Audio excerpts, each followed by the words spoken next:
a lot has been happening over the past few weeks or months. We all know what's going on, what the hell is going on. But I just want to talk about food because all this is happening because of food. And nowadays, we are not aloof and isolated and safe and insulated. So if someone from one part of the world, a very remote corner of the world, even if they develop some unusual fetish for some unusual food, that uh, that could potentially disrupt the whole human race. And this is what has happened. So I have 2 3 points about food. What I feel I wanted to share with you. It could help you because most of us are subconsciously not making the wise decisions when it comes to food. And food is, after all, the elixir of life. It's the most important thing. Uh, so let me start the first point, and it's about uh, non-veg. I'm a vegetarian. I have no right to talk about non-veg. But yes, there is one thing that I want to say from my own wisdom.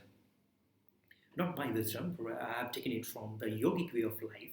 So in yoga, the yogis say that if at all you want to consume a non-veg food, you should eat an organism which is furthest away from human evolution.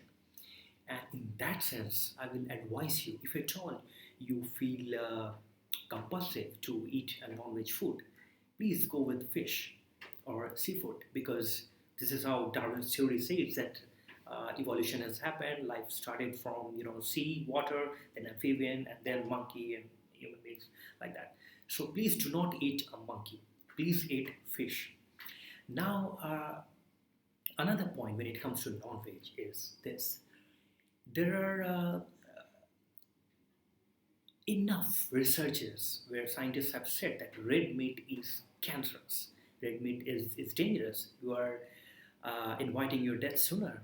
So the point is, and different cultural civilizations and uh, sects and groups and societies on earth have tried to give it a very cultural, religious, and mystic touch to it. But the essence is actually uh, about being wise, and it is this. So when they say you should not eat, pork or beef or penguin or and whatnot, what you guys are eating and people are eating all around the world.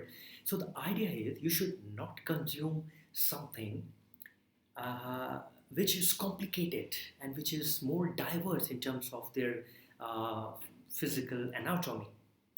So we all have studied this in our primary school biology classes, that from unicellular amoeba to multicellular, as we go in this ladder, the complexities increase, the diversity increase, and the variations increase.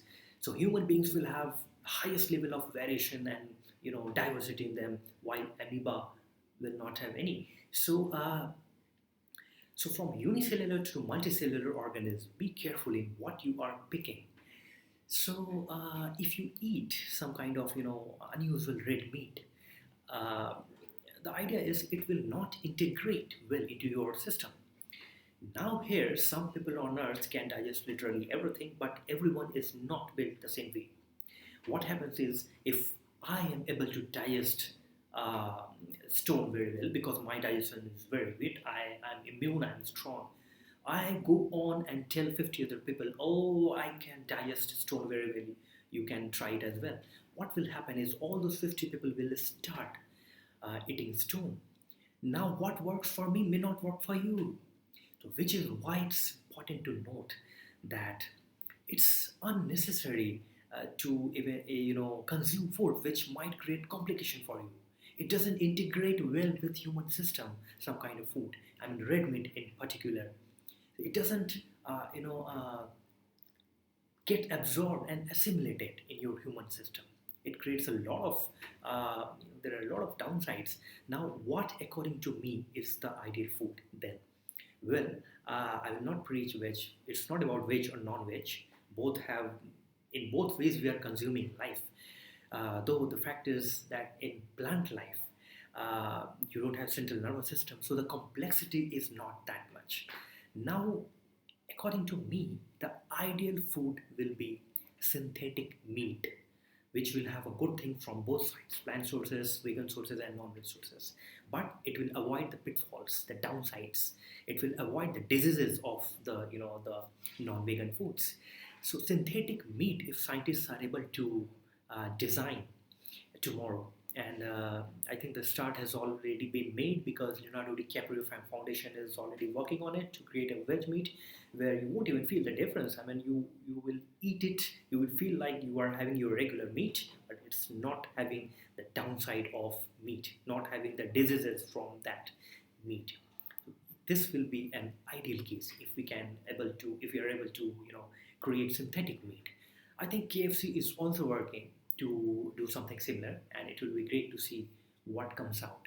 So it will be a win-win situation for both, for vegans and non-vegans, because otherwise this debate is endless and it's a debate till eternity. I mean, just wait for this pandemic to subside. You will see that this non-veg industry, they will create campaigns after campaigns to show that there is no link between COVID and it's okay, you can eat your meat. It's fine. I mean, we don't have to take sides because, as I said, this debate is going to run till eternity, and nobody is at a higher pedestal. One should not preach. But the point is, because billion-dollar industry is riding on it, so it's not feasible to expect them to change their profession. It hurts their employment directly. So the non-veg industry is again going to bounce back. But what we have to be careful about is this: do not, in your selection, do not consume kind of that type of red meat which is very complex and complicated, and that might not integrate well with you. You try 2 3 foods, and you will come to know what works with your human body system. You will get to know from your own experience. You don't have to rely on other sources. So eat fruit one day, one night, sleep. Eat vegan source one night, sleep. Eat salad for one night and sleep. And eat non-veg for one night and sleep. And then see how you are feeling the next day when you wake up. Do you feel like fresh, or do you feel like, oh, drowsy, or I don't want to get up? So it can be, the choice is ours. It has to come from our own wisdom, not from anyone else preaching. Because the debate between Roger Federer and Rafael Nadal can be settled, but the debate between veg and non-veg can never be settled in our lifetime. So I'm not going to touch that dangerous code. All I'm saying is be judicious in your selection. Now, another point about food, and this is agnostic of veg or non-veg. The digestive system starts right from our mouth. Most of us think it's in our gut belly. No, it starts right from our mouth. So the more we chew our food, the less pressure, stress it creates on the gut, because the division of liver happens. And this way, our gut doesn't feel the pressure, and we are able to absorb and assimilate the food into our system easier and better. So one of my foreigner friend from Brazil, she used to joke that I have heard Mahatma Gandhi from India, he used to chew the food one bite 32 times. So so this is what our grandmoms taught us. But the science is this: the more you chew your food, so digestive system is actually starting right from here and not here. It's starting here, the salivary juices, the glands, and it's breaking down the food further to the extent that when it comes here, the load is less. The gut, the subsequent portions in this digestive system, the tract, the load is less for them. Another downside, another problem which will happen is when you eat too much of food, you will feel drowsy, sleepy, because there is so much pressure on the gut that it draws the excessive energy from all quarters, and your brain stops working. You will see that when you are eating good, or even if you are fasting, your brain and mind works better for anything. But when you eat too much, you become sluggish. Your brain and mind doesn't work. You feel drowsy, sleepy. This is a very simple thing. So what is the best way to consume diet. The best way is one such equilibrium position where you do not feel the impact of food and you do not feel the impact of hunger, both ends. If after consuming food you are feeling something called food in your stomach, you have overeaten. If after consuming food you are still feeling hunger, you have eaten less. So this balance, this you have to draw. That after eating, consuming food, you should not be thinking about hunger or thinking about food. So just stop right there at 50 to 60% mark when you feel that this is the equilibrium I'm getting. Beyond that, do not go. Cut down that adventure. So take care of these three things that I said. First, chew the food as much as you can. Number two, uh, stop right at 50 to 60% mark when you are eating. Do not overeat. Number three, when you are eating non-veg, one good suggestion is to go fish for fish and seafoods because they are furthest away from human evolution according to Darwin's theory of evolution. Life started from water, so the complexities will be less and the chances that it integrates well to your system is slightly more. And another thing related to non-veg food is that do not consume a kind of red meat. Be very judicious in your selection of what kind of red meat you are eating.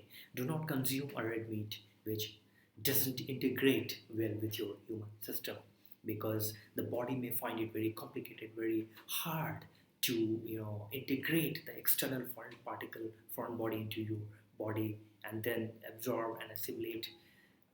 So do not create that kind of undue pressure because when your stomach, even your gut and belly is upset, you are inviting a lot of problems in your life. And when, on the other hand, when you keep it simple and when your digestive system runs very well, half of the problems in life is solved. You live a very simple and cheerful life. You can try this yourself. So just 2-3 points I said to simplify our food intake and patterns, and let's hope we eat food the right way, the wise way, and we do not invite another such corona.